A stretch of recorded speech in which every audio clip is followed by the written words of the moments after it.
Yo, what's going on, guys? We are back for another JJK chapter, and my god, man, this one is even better than the last one, in my opinion. JJK also has a color spread at the start, and this one's dope as fuck. It's Gojo and Sukuna, and then Yuji on the background again.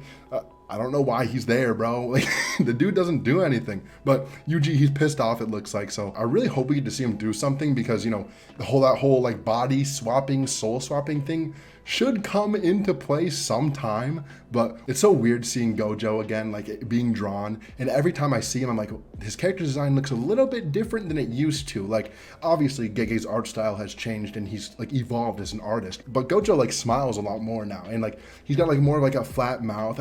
I don't know how to explain it. It's just, he looks a little bit different than when we first saw him in the manga. And I mean, obviously artists change over time, but it's really cool to see him still, nevertheless. And I do actually like this design more than before because it just feels like more raw, you know? But we can just get right into the chapter. So we start off with like a panel seeing some crows and like the wreckage. And then we see Gojo on the screen doing his like shoulder thing. He's like, this is getting a little tough. And they're talking about how Gojo's like using reverse curse technique to heal his exhausted technique is really like crazy. And obviously we get to see some more of Kusakabe just explaining stuff to us. But then we have Yuta and he's gonna be the one to explain this to us. And he's like, I thought that was impossible. Like, but it is Gojo, so like he can do crazy stuff. I love how Yuta, he constantly hypes up Gojo, but also downplays him. It's sort of insane. Like, you gotta pick a side, man. But he's talking about how a curse technique is like an engine.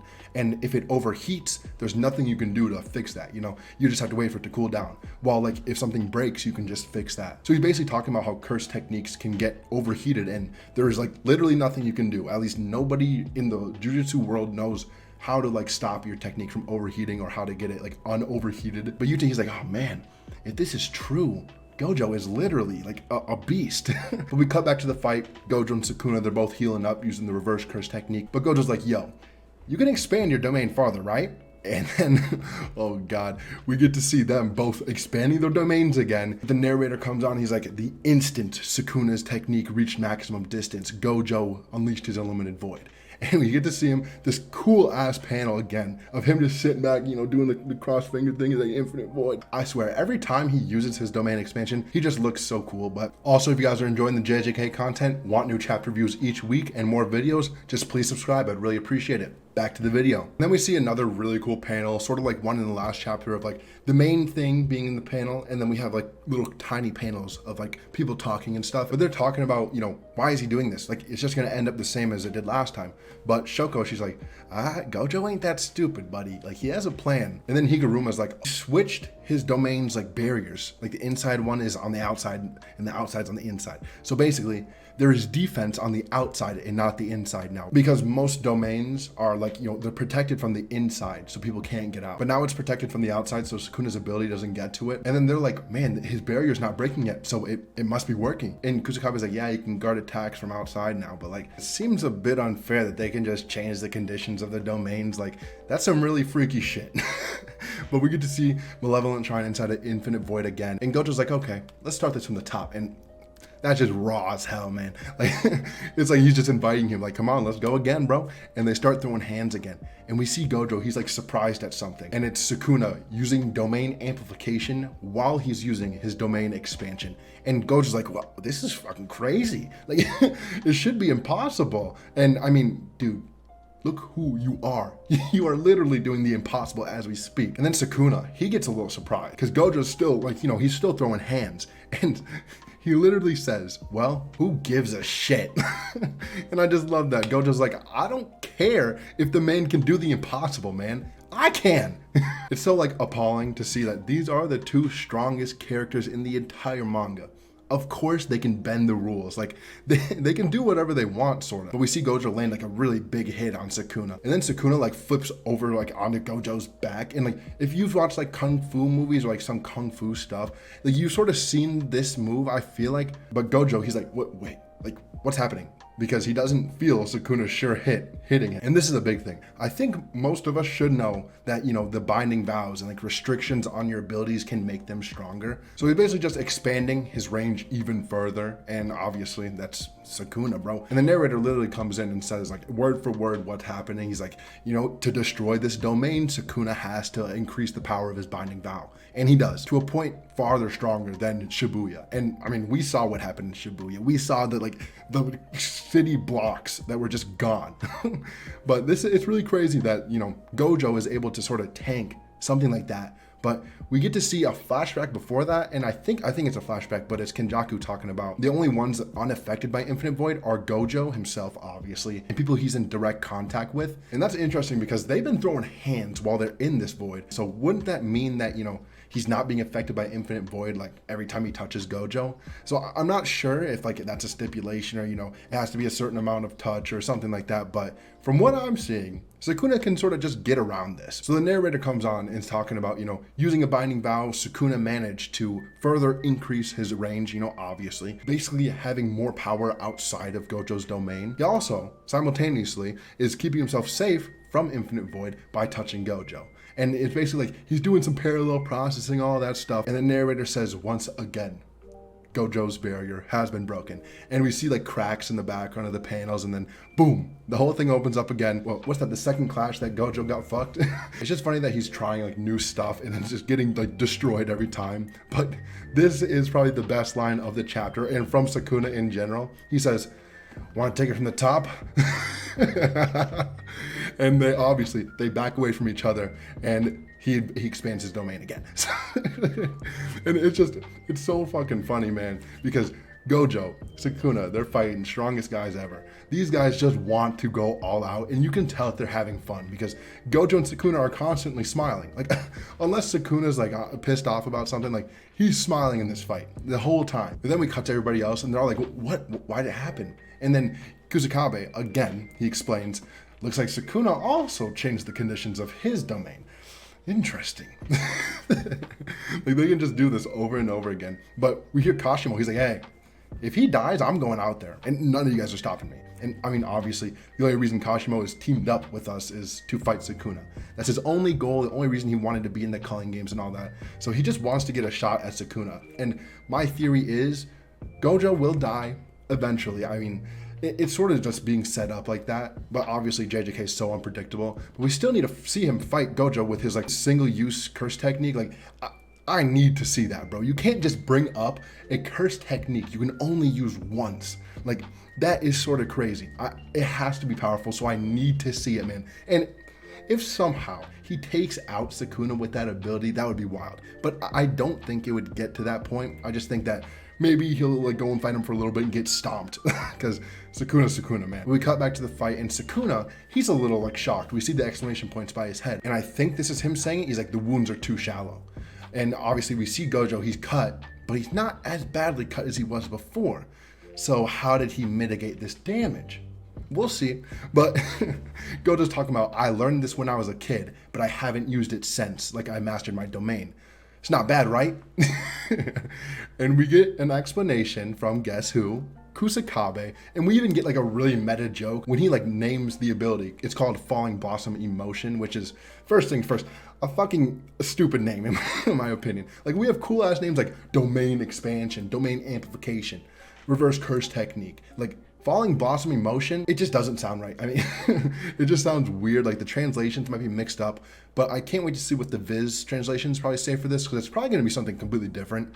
But everybody's like, what is that? Like, none of us know what that is. And somebody says, like, it's weird how you know so much of this stuff. And especially since he says, this is a secret technique. Like, what? A secret technique for the big three families. How do you know then, man? And then Panda even makes a joke. He's like, it's not so secret, is it, if you know about it?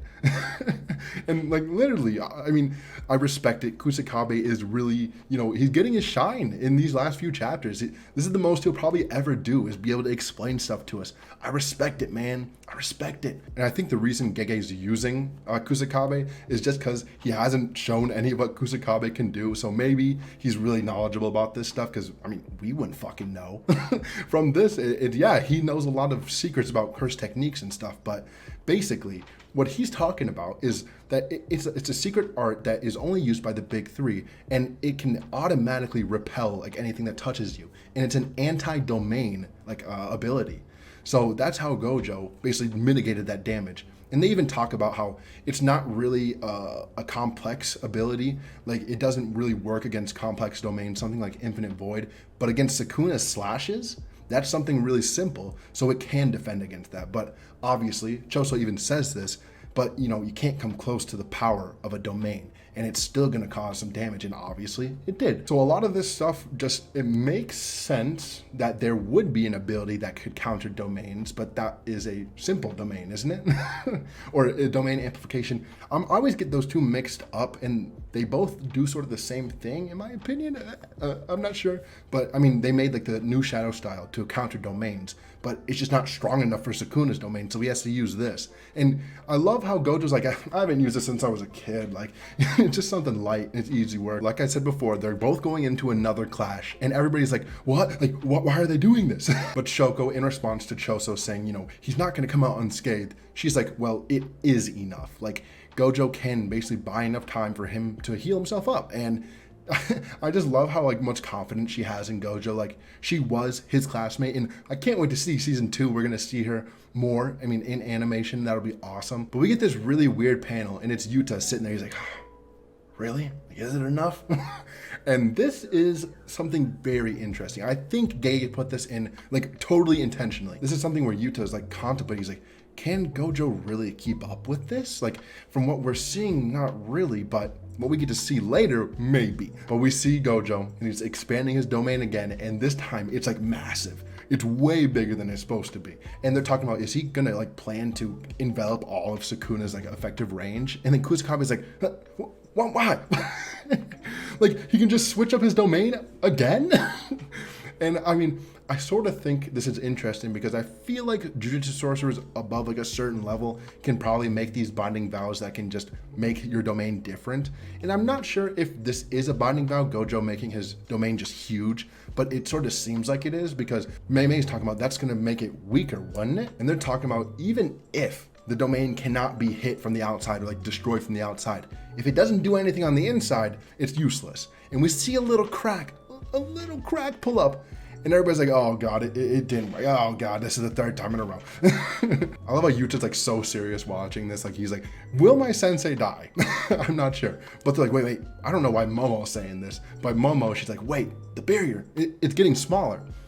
And this is just a genius idea, man. Like, I swear to God, this is not something I would have thought of at all, especially with Sukuna, like, expanding his stuff farther. I felt like, obviously, Gojo's gonna expand his domain farther too. But I didn't think about him like condensing it and making it like super dense and compact to probably make it like even more durable. So we end the chapter and it says the battle between the strongest becomes more dense. No break next week, I'm pretty sure. So that's a W. But we end off on this domain clash where the barrier got just super tiny, and I think it's going to become something like Sukuna can't destroy the barrier anymore, and then the ability on the inside is also still really strong. I'm not too sure, but Gojo and Sukuna, they're in there fighting, and I really cannot wait to see what happens next, man. Like, seeing this small domain like this, like, obviously they're full-sized inside because it's an infinite void. Like, you cannot have a name Infinite Void without it actually being infinite. So, like, if a space is infinite, you can be, you know, however big or small you want to be. It doesn't really matter. That's just my head. I might be like super wrong, but it's just super interesting because this fight, it seems like the climax is coming soon. Whether it's 2, 3, maybe 4 chapters away, I think this fight should get wrapped up soon. I mean, we just saw them go into domain expansions like 3 times in a row, man. Like, they have to be getting somewhat winded, you know? Like, they cannot be at full strength still. I mean, obviously, Sukuna still has some more stuff to pull out, but does Gojo have more stuff to, you know, combat that? Obviously, Maharaga, the 10 shadows, like the just versatility of the 10 shadows. Like, if Sukuna wanted to, he probably could pull that out right now and summon all 10 of the shadows, and it would be a big fight probably for Gojo, and it'd probably be a lot harder than it is right now. But I think Sukuna's waiting because he wants to test the merit, you know? He's probably like, I need to see if this guy's really the strongest. They all talk about he's the strongest, but I'm the king of curses, man. Like, I'm the strongest ever. So I feel like it's more of an ego battle that way. Like, I don't think Sukuna will pull out the 10 shadows just yet. Maybe next chapter when this domain expansion stuff is out of the way, because they have to eventually like lose stamina for domains. Or it has to be something where like it just gets boring, because I mean, obviously you can't just show us this over and over again and expect us to, you know, laugh and look at it like, oh my God, that's so cool. Like, we've seen Infinite Void, we've seen Malevolent Shrine. We know what's going on. We need to see more hands thrown, man. That's all I gotta say. I just really love Gege's like choreography and all that stuff. But this has been, I mean, one of the best chapters I've read in a while. Like, this run of like the past 4 or 5 chapters have just been like top tier writing, man. Top tier writing. And I think Gege is probably gonna make like a instant classic if he can write this like the right way. And obviously, I'm not gonna like say that Gege is bad at writing, because he isn't.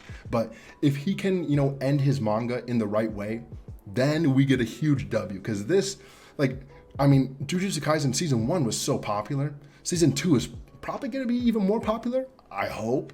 I mean, everything's way harder hitting, everything's way more intense. So I hope that's true, because if season 2 can go crazy, then you already know this manga is about to become like one of the best of all times. Probably not that far, but it's definitely going to become really good, especially for a shonen fighting manga where we get to see a lot of tropes, but it's super original in itself. So yeah, I do think next chapter we get more fighting, obviously, but this fight is not going to end anytime soon. Thank you guys for watching the video. It is so fucking hot in here. Sorry if I'm sweating like a bucket, but it is too hot in here, man. I can't have the AC on because it just fuck up the recording quality. I don't want to have no in the background because that shit's fucking annoying, man. But thank you guys for watching. I really appreciate it. Please like and subscribe if you enjoyed, and peace.